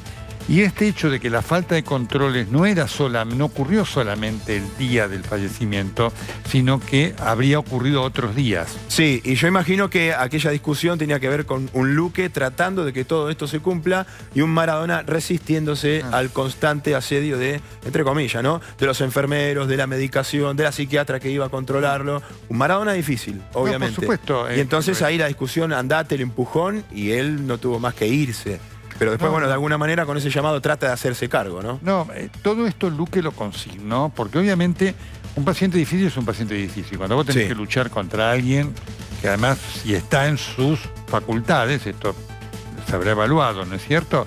Y te dice, yo me quiero ir, se va y se asienta. Ahora, cuando un paciente está así, el médico se encarga de decir, bueno, yo hasta acá llegué y voy... No puedo tomar más la responsabilidad del paciente, digamos, porque genera estrés. Esto había estado establecido, Luque había advertido de esto al entorno. La psiquiatra, el psicólogo, digamos, habían hecho alguna mención, quedó registrada, de la dificultad que representaba el enfermo o no. Sí, y lo fueron diciendo en cada uno de los testimoniales. Pero antes quedó asentado en algún documento frente a la familia, miren, nosotros no podemos seguir haciéndonos cargos. No, lo vamos conociendo, por lo menos la Fiscalía. Después veremos, tal vez surge alguna documentación, alguna declaración anterior, pero no, lo van conociendo a partir de las testimoniales de ahora. En los últimos tiempos pasaba esto. Los reportes sobre las enfermeras que lo cuidaban es lo que también acaba de llegar hoy. O sea, no solo las testimoniales y todo lo que la reconstrucción histórica que está haciendo la Fiscalía, sino ya el reporte oficial de cuáles son, con nombre y apellido, los empleados, ese staff médico que controlaba a Maradona. Están esperando el momento de las anotaciones que hicimos de la Fiscalía, ¿no? El momento de citar al doctor Luque. Con todo esto que estamos diciendo, y bueno, ¿por qué no lo citan? No, porque falta. Yo quiero que mostremos otra vez este documento porque es un documento clave, que ha aportado hoy aquí en exclusivo Sebastián Domenech, quiero marcarlo, porque de esto había mucho, que es, digamos, el documento que la enfermera Dayana le da al supervisor de la empresa que se encargaba de la enfermería, según dice ella, por presión. Vamos a leerlo otra vez, por favor, Sebastián, porque esto es una clave muy importante, tanto de una mentira que habrá que ver por qué se hizo, pero que además expone las irregularidades del cuidado. ¿Qué necesidad tenía de hacer un informe así? Si no necesitaba ella estar a las 9:20 controlando a Maradona. Vamos a leerlo. Dayana Gisela Madrid, conocida como Gisela. Aporte de Sebastián Domenech, vamos. Los puntos más importantes: 6:30 se toma la guardia. Había estado su compañero a la noche, el relevo. 7:30 se lo escucha deambular dentro de la habitación. Diuresis en baño portátil. Es muy notable esto que ella se dé cuenta que orina. Claro. No decir, no, para ponerlo, ¿no? Porque ella no lo ve, pero dice que lo escucha. A mí me llamó mucho la atención, con diuresis en baño, porque lo escucha orinar en baño portátil. Es muy curioso esto para decir. Sí. Y 8:30 continúa descansando. ¿Y cómo lo sabe? Bueno, en teoría se asoma y así como su compañero en realidad en la noche dijo, me acerqué, respiraba, descansaba y me fui. Sí, por eso... Tal vez era la manera de ellos. Obvio, continúa descansando. Lo vio o no lo vio, pero te repito, esto de diuresis positiva en baño portátil es una cosa... Es un detalle, demasiado detalle. Pero vos lo ves, ¿cómo lo escuchás? ¿Cómo decir diuresis? ¿Qué sabes? Diuresis positiva, además vos tenés que... No me dice hace baño portátil, tenía que medir diuresis, no tenía que medir. Increíble, sí. 9:20, se niega a tomarse controles de signos vitales. O sea, ¿qué significa esto? Que a las 9:20 ella estuvo con ella, que estaba despierto. Contacto directo, entró a la habitación, lo vio, habló, él se negó. 11:55 es cuando entran a la habitación psiquiatra y psicólogo. Ahora, 10:45, por favor, que es muy importante. Sí, el 10:45. Lo tenés ahí que dice... Dale. No, a ver, porque me cuesta mucho claro, porque este texto. Letra médica y demás. Y usted, la verdad que... Te voy a dar una ayuda, sí, pero quiero destacar el trabajo de Sebastián. Se me informa que la doctora Kosachov viene en camino junto a la psicóloga.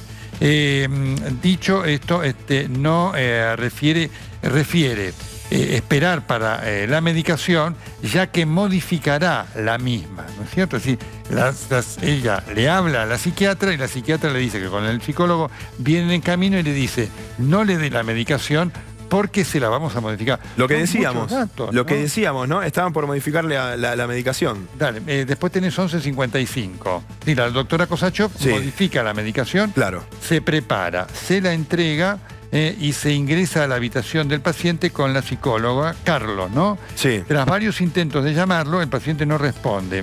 Al salir comenta que no despierta, entonces ingresa su sobrino, Juan, y el secretario, Maxi, ¿no? El familiar da la voz de...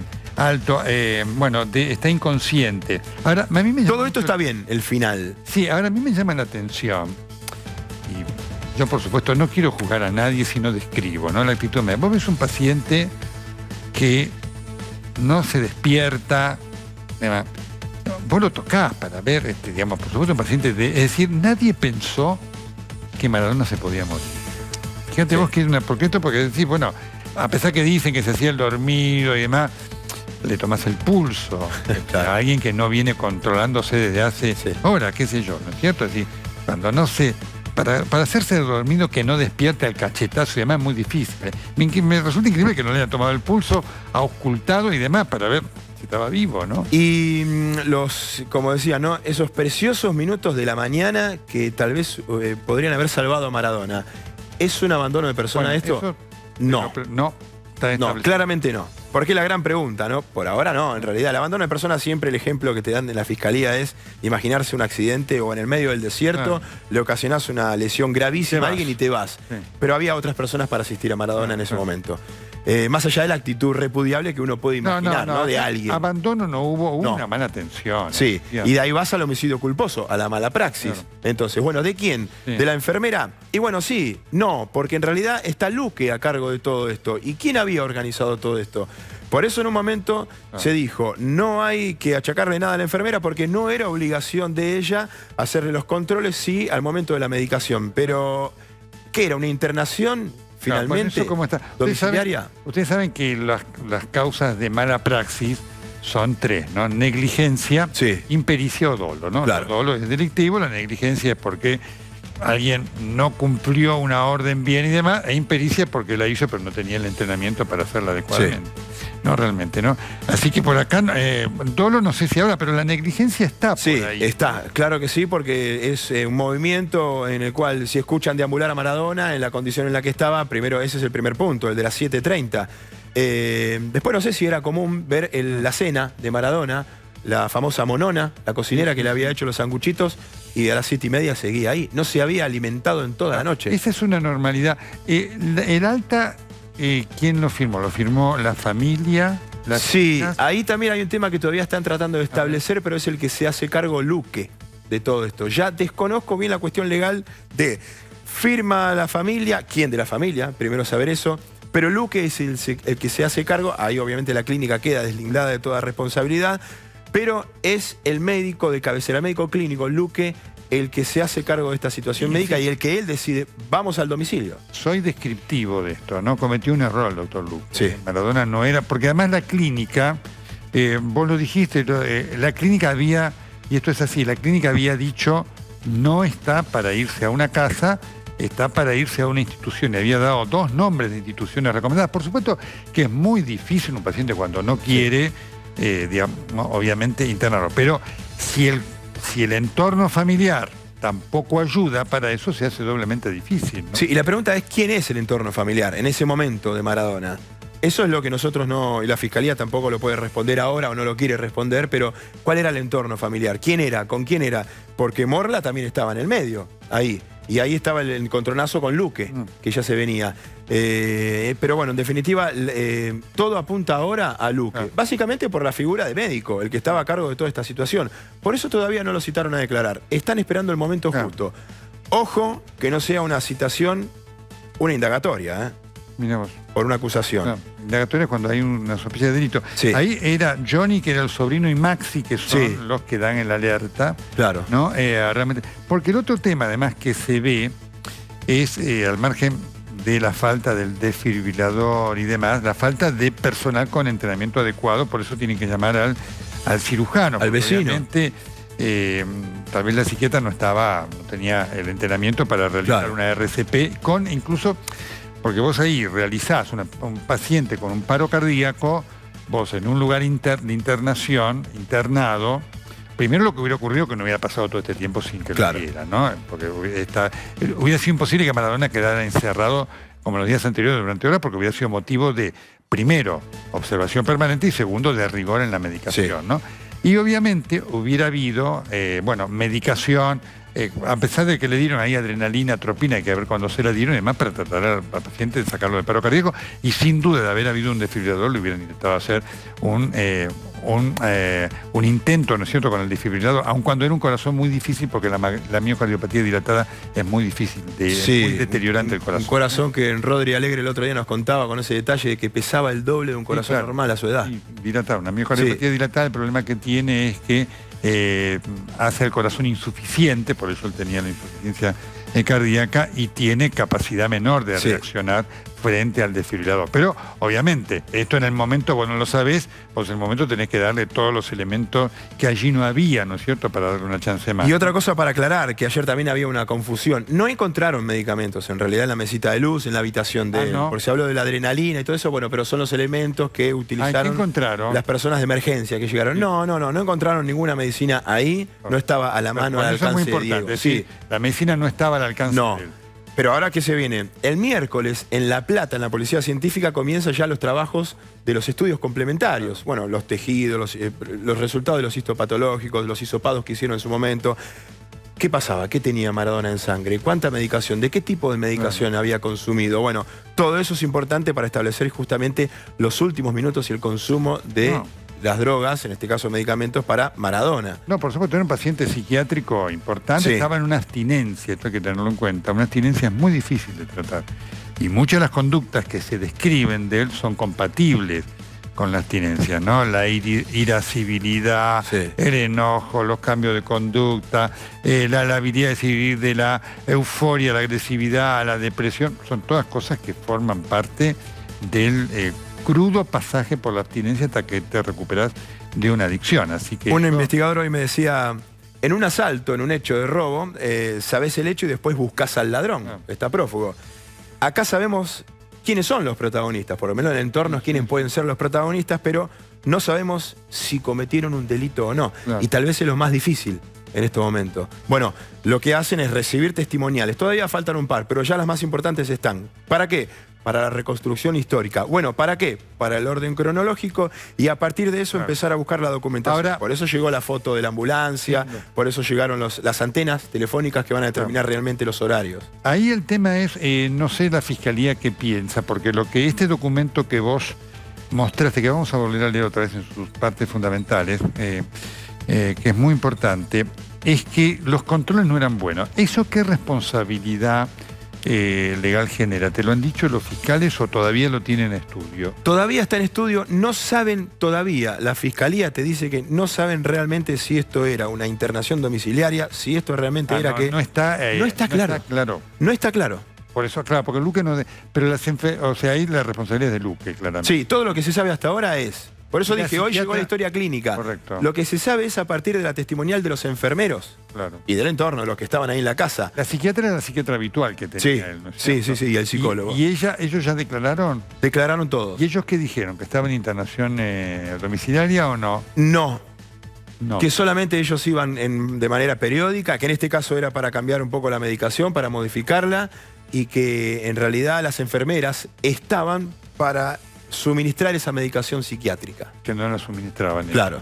Por eso ayer decíamos... ¿Y los psiquiatras sabían que las enfermeras no eran las que suministraban la medicación? Sí, pero lo que pasa es que hay que ver si en realidad en todas las ocasiones ellas no podían y siempre estaba el sobrino. Yo creo que en algunas ocasiones se podía, era un ida y vuelta, era improvisar. Sí, por eso el sobrino, resaltaban también la función del sobrino pobre, un familiar que era el nexo, ¿no? Que si pasaba algo estaba él o tal vez él no podía. Y había ocasiones en que él no tomaba la medicación. Claro. ¿Eso está sentado? Sí, y por eso también el cambio de medicación y lo que iban a modificar.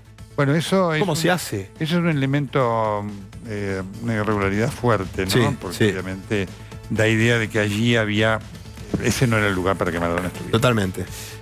Mostramos otra vez el documento, por favor, antes de despedirlo a Sebastián Domenech, que nos ha hecho este aporte, documento exclusivo que usted ha visto hoy aquí en el corresponsal en TN, la declaración de la enfermera que después desmintió, diciendo que la habían obligado a hacer controles que no hacía. Sí, y quiero decir que a esta hora del sábado y mañana domingo la Fiscalía está trabajando porque llega la historia clínica, llegaron otras documentaciones Y la semana, yo no sé si mañana, pero la semana va a tener grandes novedades, va a haber movimientos por lo menos de policía en algún que otro domicilio.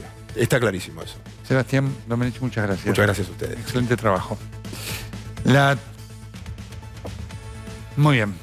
La triste historia de Maradona, ¿eh? Y esto que forma parte de una crónica de una muerte anunciada.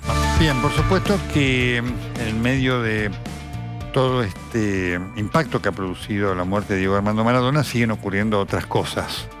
Estamos ya en tiempo de vacunas. ¿Qué quiero decir con esto? La llegada de las vacunas comienza a ser una realidad inminente, ¿no?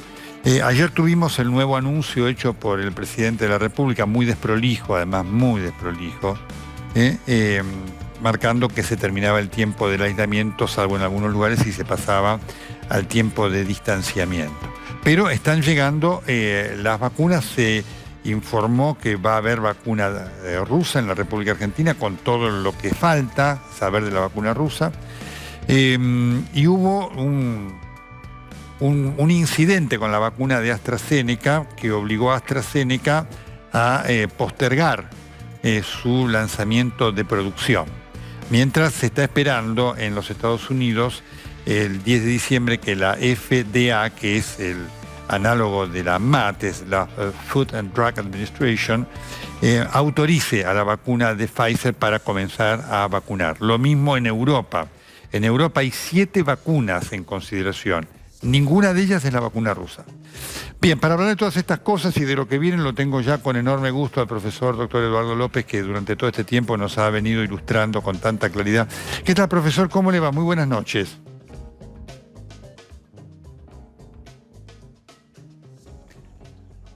¿Me está escuchando, profesor López? Muy buenas noches. ¿Qué tal? ¿Cómo le va, Nelson? Muy buenas noches. Un ¿Qué gusto dice usted? de tenerlo con nosotros. Bueno, va llegando el tiempo de las vacunas. ¿Cuáles van a llegar a la Argentina, concretamente en primera instancia? Yo creo que en primera instancia hay 3 vacunas que van a llegar a Argentina. La vacuna de Pfizer, era una de las vacunas que estaba en posibilidad de venir. La otra es la vacuna rusa. Y la tercera, la vacuna de AstraZeneca, que usted sabe que se fabrica acá en la Argentina, se envasa en México y desde México se distribuye para el resto de América Latina.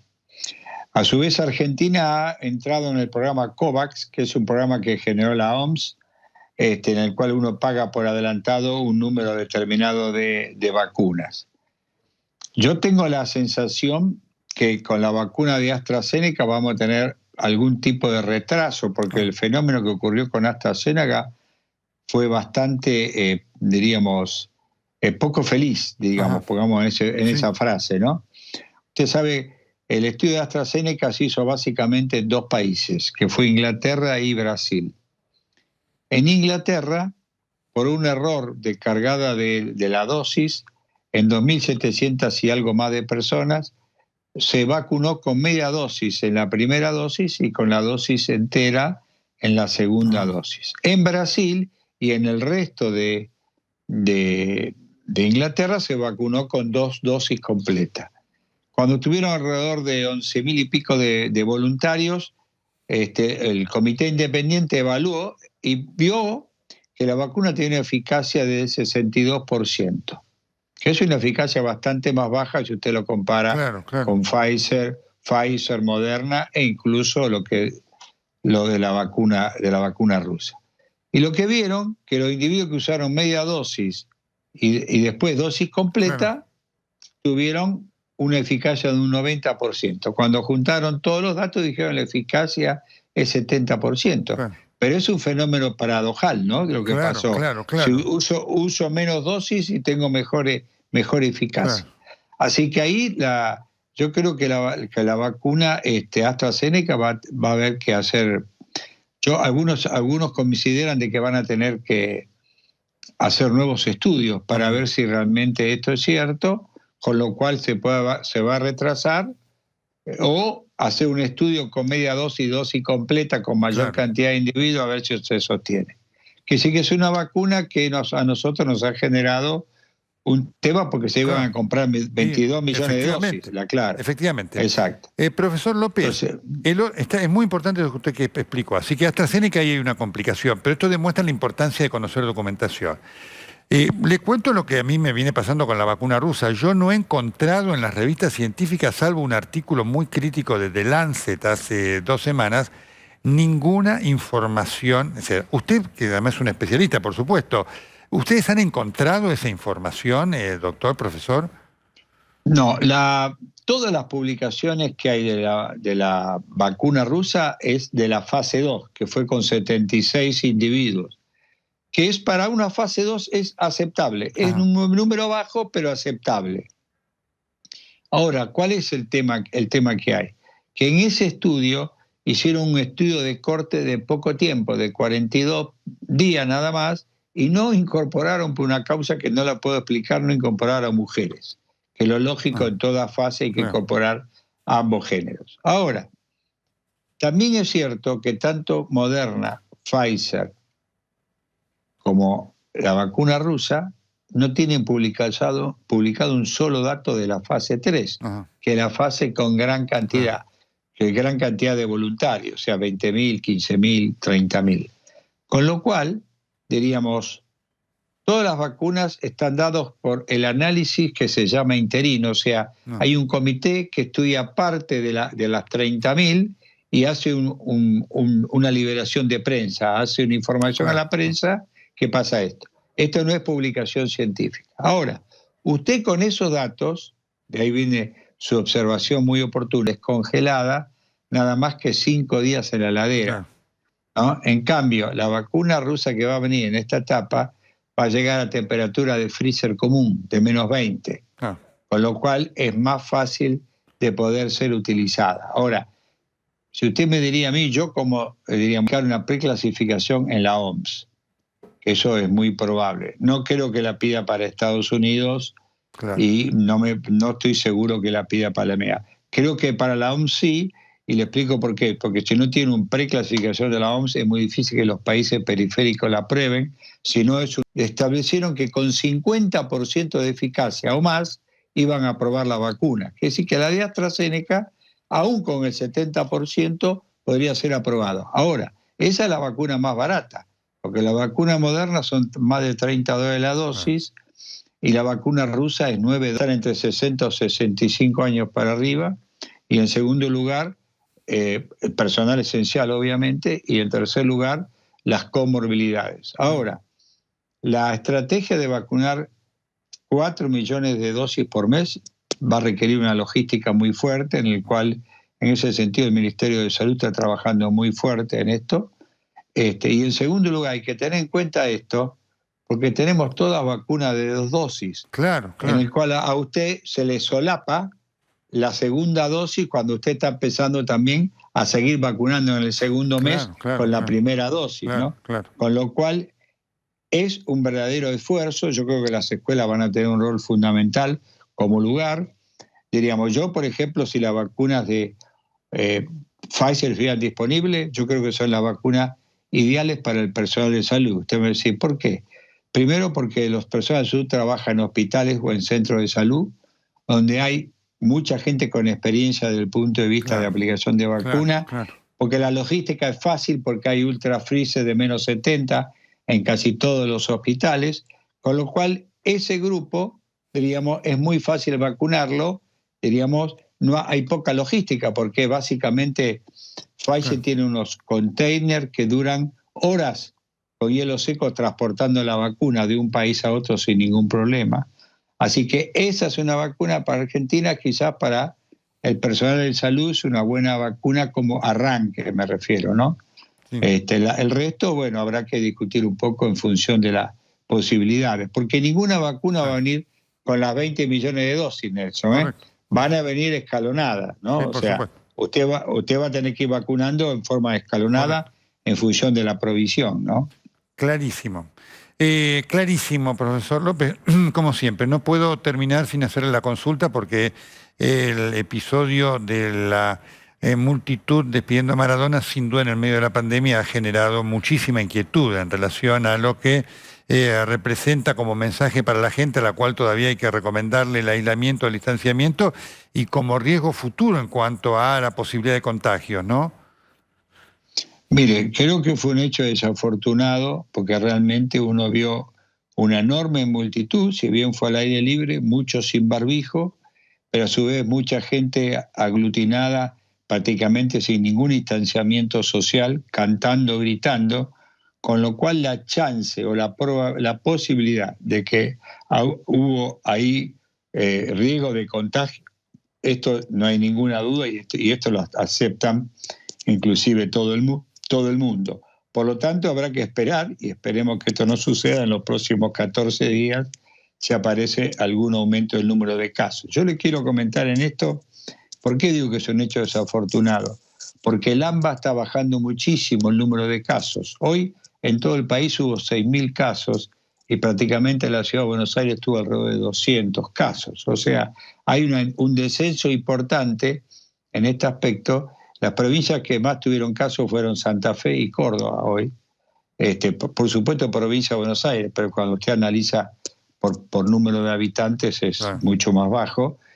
Y sería una lástima que este episodio desafortunado, que yo puedo entenderlo, pero es que aumente el número de casos y que aumente el riesgo de contagio. Pero no nos olvidemos de que cuando usted lleva el virus a su casa tiene el riesgo de empezar a contagiar convivientes familiares y contactos estrechos. Hubo realmente mucha gente que rompió el distanciamiento social y hubo gente sin barbijo. Esto no hace falta que lo diga López ni Nelson Castro, sino va a hacer falta ver las imágenes y un individuo al lado de otro. Sí. O sea, mucho tiempo. De un individuo mucho tiempo, horas.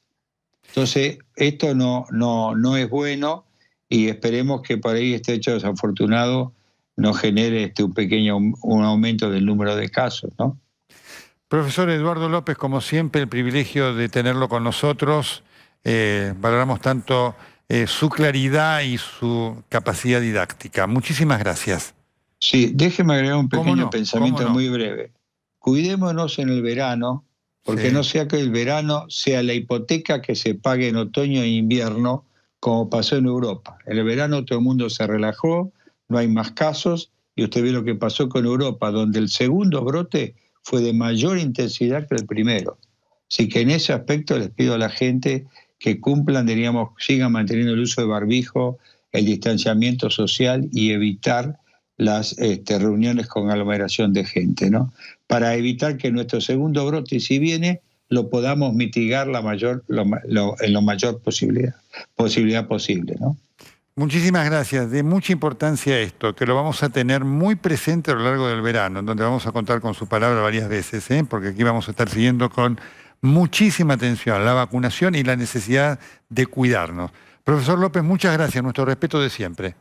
No, muchas gracias a usted. Muy buenas noches, Nelson. Muchas gracias. Importantísimo cada detalle de lo que dio el doctor López. Vamos a ir a la pausa y le voy a confesar, la producción me ha pedido que les cuente al Maradona que he conocido.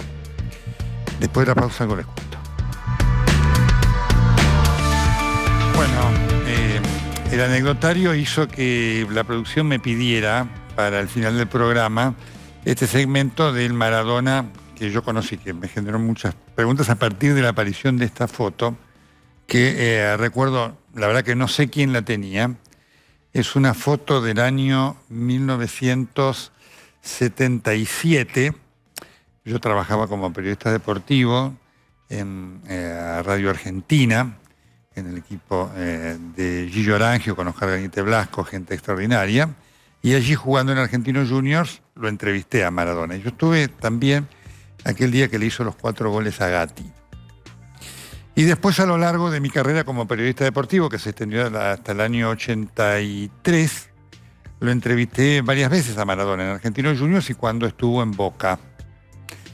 Ya después se fue a Barcelona, yo ya después dejé el periodismo deportivo, y lo entrevisté por última vez en el 93, pocos días antes de incorporarse a la selección argentina, después de aquella catástrofe contra Colombia, que complicó la clasificación. y a pedido del público llevó a Alfio Basile a incorporarlo a Maradona, que había estado suspendido por todo el tema de la droga. Así que conocí al Maradona de los inicios, y lo conocí a Maradona yo en el año 74. En mayo de 1974 yo estudiaba periodismo deportivo en el Círculo de Periodistas Deportivos, en la escuela del Círculo de Periodistas Deportivos, y teníamos que hacer unas notas a deportistas, nos habían pedido hacer a deportistas jóvenes. Y Mauro Viale, a quien yo ya conocía, él trabajaba en Radio Belgrano, yo le pregunté, me dijo, mira, venite este sábado al potrero donde juegan los Cebollitas de Argentinos Juniors, ahí estaba Maradona, que te voy a presentar a un fenómeno. Vas a ver jugar a un fenómeno. Y ahí lo vi a Maradona, que tenía años 74, 14 años. Y que ya despuntaba como un fenómeno. Y que, por supuesto, me acuerdo que la nota que le hice era, en aquel momento, un chico muy tímido, muy callado, difícil de hablar con él. Pero hablé con quien fue su mentor, Francis Cornejo, un formador no solamente de futbolistas, sino de personas, ¿no? Y entonces, cuando terminé la nota, y hablé inclusive con Cornejo, me dijo, mire, me acuerdo, yo tenía 19 años, era un hombre más grande, me dijo, mire, pibe, este chico va a ser campeón del mundo. Y así que se ve que Francis Cornejo sabía muy bien. Sabía mucho de fútbol y tenía mucho ojo. Así que conocí al Maradona de la nada y al Maradona que fue alcanzando la fama. Y es muy triste su vida, realmente, ¿no? Porque aquel Maradona era un muchacho muy humilde, muy gentil con todos los periodistas, agradecido por el lugar que le dábamos, y después la vida lo llevó por el camino de la fama. Y creo que esa experiencia marca un verdadero caso para tener en cuenta, ¿no es cierto?, para los deportistas jóvenes, pero también para los entornos, ¿no? Esto que hablamos con Gonzalo Bonadeo, por eso yo lo respeto mucho a Gonzalo Bonadeo, porque él estuvo cerca de Maradona siendo crítico. La última nota que yo le hice a Maradona en el 93 terminó mal, él me cortó porque yo le había reprochado algunas cosas que a él no le gustaron. Y una vez me acuerdo que Coppola vino a ver, me vio en la red cuando yo trabajaba en la red, ¿no? Y cuento esta anécdota, era cuando Maradona estaba en Cuba, yo no lo conocía, Coppola vino y me saludó, y me dijo, quiero decirle una cosa, en Cuba, Diego y yo somos fanáticos del juego limpio. Siempre me acuerdo de esto. En fin, anécdotas de la vida de Maradona, del impacto que fue para todos y de lo que significa para cada uno de nosotros que profesionalmente tuvimos la oportunidad de estar cerca de él, las vivencias que tuvimos. Quiero terminar con un párrafo porque se aplica también a no solamente este triste final, a la triste vida de Maradona, porque cuando uno la ve es una vida triste, ¿no? A un párrafo de una obra monumental, de un gran sevillano, que como dice Jorge Luis Borges en el otro poema de los dones, ¿no? Aquel sevillano que redactó la Epístola Moral, se llamó Andrés Fernández de Andrada. Y en un momento da dos párrafos que se adecuan a la vida de Maradona. Él se la dedica a Fabio, que era un monarca cuya vida estaba atravesada por lo que da el poder y por lo que dan los entornos, ¿no? Y entonces dice la Epístola Moral, y si pudiera ver el desvío de mi vida viviendo y que está unido ese desvío a la cauta muerte, como los ríos que en su veloz corrida son llevados al mar, tal soy llevado en medio de este torbellino al último suspiro de mi vida. Diego Armando Maradona se refleja en su final y en su vida en este poema que quería recordar como cierre este programa. Muchas gracias. Buenas noches.